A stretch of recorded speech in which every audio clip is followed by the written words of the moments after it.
vais présenter très rapidement l'institution et surtout le contexte dans lequel en fait on a établi l'activité pour le compte notamment de notre client Allianz. Pour la petite histoire quand même, Allianz c'est aussi assez français parce que c'est le deuxième pays pour le groupe Allianz dans le monde, c'est la France, donc ça reste très important. Donc Allianz Global Investors, c'est à peu près 500 milliards sous gestion, c'est 500 gérants de portefeuille. Et dans ces 500 milliards, on en a environ 15 milliards qui sont sur des actifs alternatifs. Et là-dedans, on trouve de la dette infrastructure, on trouve de la dette corporate. Donc déjà, en termes de montants, on voit bien qu'on est quand même sur des montants qui restent marginales, conséquents mais marginal, en pourcentage en tout cas, pour le bilan de l'assureur. Et ça, je pense qu'on va y venir d'un point de vue du contexte. On est sur des nouvelles activités et on a un point de départ qui est que nos clients, donc, qui sont souvent des assureurs ou des mutuelles, ont une philosophie de ne pas prendre de risques. Pour faire simple, sur leurs investissements, ils ne sont pas payés pour ça, ils sont extrêmement encadrés, donc pas prendre de risques, et puis ils ont une culture des marchés publics. Donc ils ont une culture des produits liquides, avec des investissements qui sont essentiellement concentrés sur, évidemment, les emprunts d'État, qui sont essentiellement concentrés sur les banques, parce que quelque part, c'était ce qui était perçu comme étant le moins risqué. Bon.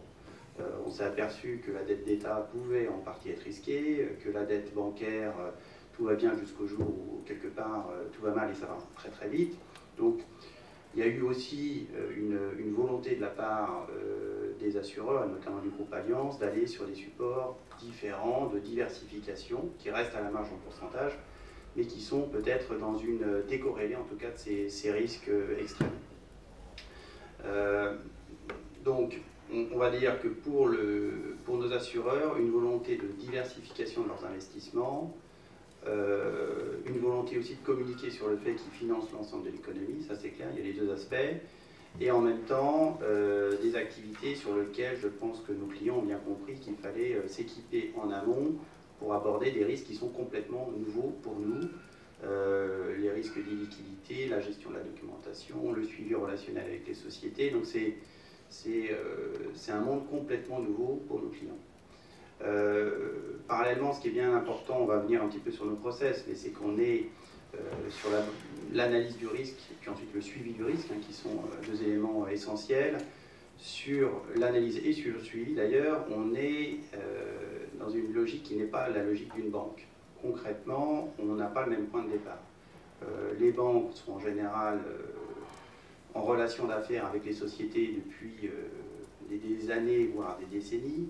Les banques ont un historique et surtout une vue immédiate sur les flux de la société, sur les tirages sur les lignes de BFR, des choses que nous on n'a pas et qu'on n'aura pas de toute façon.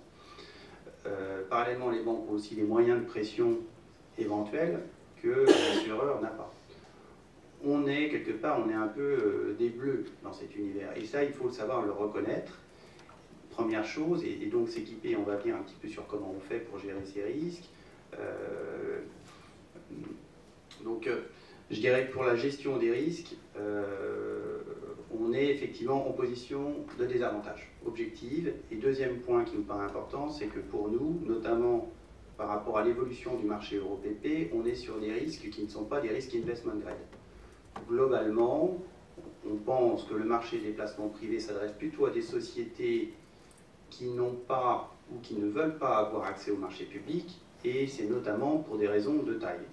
En somme, une entreprise qui va sur les marchés publics obligataires va devoir lever entre 300 et 500 millions d'euros, et on comprend bien que ça n'a pas vraiment de sens pour une société qui a par exemple 300 millions ou 400 millions de dette brute. On ne va pas avoir une seule tombée pour cette entreprise. Donc, c'est des sociétés assez différentes.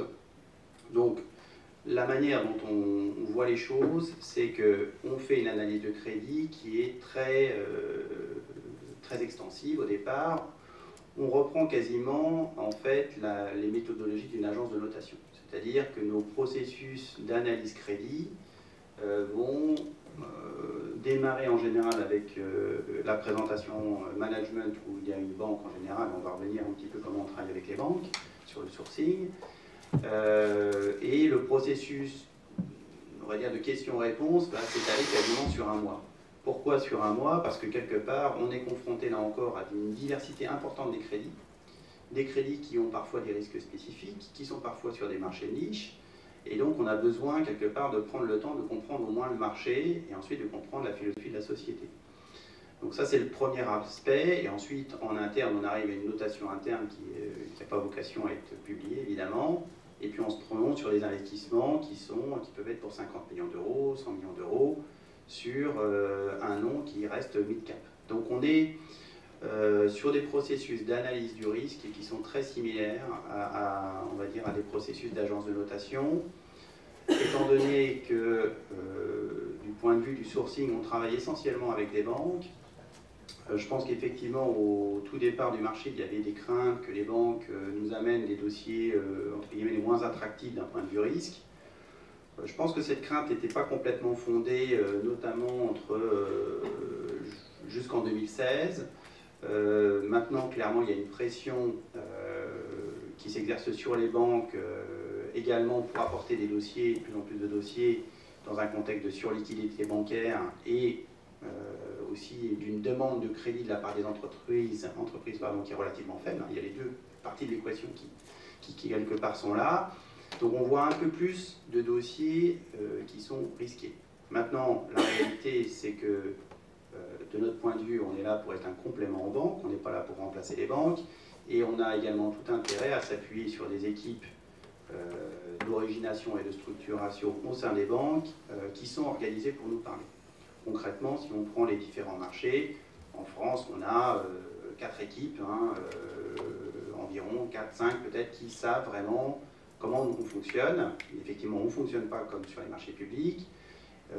Comment nous parler, comment structurer les transactions avec nous, et on en aura quelques-unes en Italie, quelques-unes en Espagne, quelques-unes au Benelux, etc., etc. Donc on s'appuie quand même beaucoup sur les banques. Après, on est assez conscient que de toute façon, même si les banques font sérieusement leur travail, au final, le risque il repose sur nous, et quelque part, on a un devoir évidemment par rapport à nos clients, et on n'est absolument pas à se reposer sur des notes internes de banque. Il y a parfois des discussions, est-ce qu'on est intéressé pour savoir comment sont notées les sociétés par certaines banques? Oui, on est intéressé, on est toujours intéressé par l'information. Après, ce n'est pas notre processus. Notre processus, c'est de l'analyse fondamentale, de la modélisation, de la rencontre avec les actionnaires.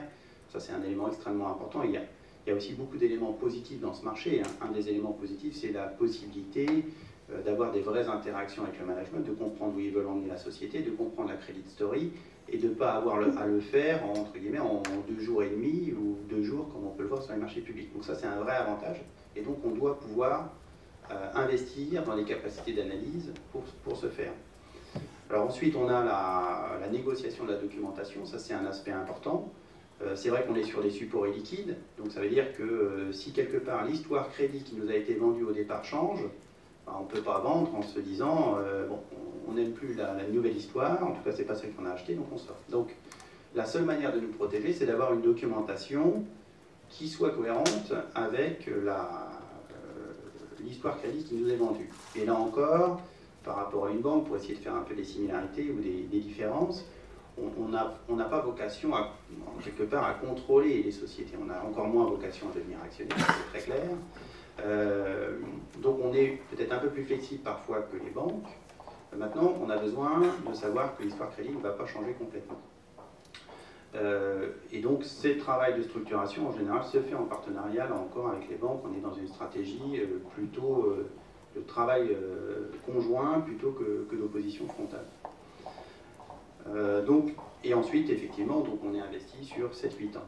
Donc sur 7-8 ans, au départ de l'EuroPP, c'est vrai, 2013-2014, on avait beaucoup de conférences en disant, bon, il faut qu'il n'y ait pas de problème dans le marché pour que le marché se développe. Bon, évidemment, c'est une bonne idée de ne pas avoir de problème de crédit sur un portefeuille de crédit, on est tous d'accord. Maintenant, la réalité, c'est que si on a ne serait-ce que 20 milliards d'encours sur des obligations et des emprunts de PME, ETI, il y aura des sujets. C'est évident, il y aura des sujets de renégociation, il y aura des sujets qui seront faciles, il y aura d'autres qui seront un petit peu plus difficiles. Et donc nous, notre vision, en tout cas dans la maison, et je pense que les grandes maisons la même, c'est d'avoir la capacité en interne de gérer ce type de situation. Et aussi d'éduquer, là encore, nos clients sur le fait que si on a une documentation, c'est pour l'utiliser, et donc, quelque part, c'est pas comme dans les marchés publics où les documentations sont parfois symboliques, entre guillemets. Donc, on a une documentation, on l'utilise, et on doit savoir parler avec l'entreprise pour, quelque part, sortir par le haut de situations un peu difficiles. Donc là, il y a la question, effectivement, qui était sous-jacente, donc j'arrive à la réponse, j'ai mis un petit peu de temps, mais j'y arrive, pour savoir quelle peut être la position, en fait, des investisseurs dans une renégociation qui peut être un peu plus difficile, c'est-à-dire il y a un sujet crédit, l'activité va moins bien, ou il y a un événement un peu extrême, inattendu. Je pense que on va dire que d'un point de vue général, sans rentrer dans les spécifiques, les investisseurs comme nous, effectivement, on n'a pas vocation à mettre la société en difficulté. On n'a pas vocation à prendre les clés du camion, on n'a pas vocation à devenir actionnaire, et on n'a même pas vocation à forcément tirer avantage d'un point de vue purement économique d'une renégociation. Ce n'est pas notre mandat. Notre mandat, quelque part, c'est d'accompagner les sociétés et de pouvoir éventuellement rediscuter les termes de la transaction. Mais on n'a aucun intérêt objectif à mettre la société en difficulté, sauf si vraiment on pense qu'elle n'est pas viable. Ce qui est quand même un cas relativement extrême par rapport, en tout cas, au marché, aux transactions qu'on a pu voir jusqu'à présent. Donc, je sais que dans le marché, il y a déjà eu des négociations. D'après ce que je comprends, Floriano, tu peux commenter, ça s'est plutôt bien passé en général. En grande majorité, ça s'est très bien passé. On a eu, je dirais, de notre expérience, il n'y a pas eu énormément d'expérience, mais on a eu des situations dans lesquelles on était sur un corporate qui avait eu une très mauvaise année, qui du coup avait franchi, je dirais, les niveaux de levier qui étaient indiqués sur la documentation. Donc il était potentiellement en cas de défaut si les investisseurs l'avaient souhaité. Et de facto, on a eu dans ces cas de figure l'accord des investisseurs. Donc, je suis en parfaite ligne droite, la position que je viens de décrire d'ailleurs.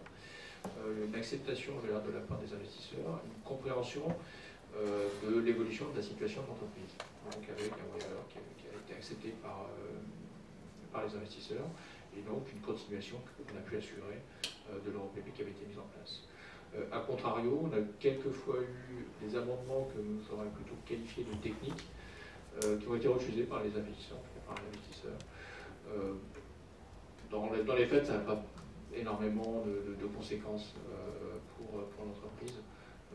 Donc on a eu finalement des positions qui sont assez proches de celles qu'on aurait pu voir et que l'on a vues sur le marché bancaire, puisque souvent, je dirais, ces négociations se font parallèlement à la renégociation pour les mêmes clauses du financement bancaire. Et c'est vrai que sur notre expérience, l'acceptation des investisseurs s'est produite dans les cas où les banques elles-mêmes avaient accepté le waiver, et à contrario, le refus avait également été par les banques sur le prêt bancaire. Et je dirais que de notre point de vue, ce qui est important, c'est un message qu'on fait passer aux arrangeurs, aussi aux sociétés, c'est qu'on souhaite éviter les surprises. Donc, évidemment, l'activité elle-même peut être volatile, il peut y avoir des incidents. Par contre, effectivement, si on s'engage dans une obligation ou un prêt avec un profil financier équilibré, et puis une politique de dividende par exemple pondérée, et que 3 mois après on nous approche en disant on va faire un dividende exceptionnel, ça c'est pas possible. Et ça on refusera de manière systématique. Donc ce qu'on souhaite, c'est éviter les surprises.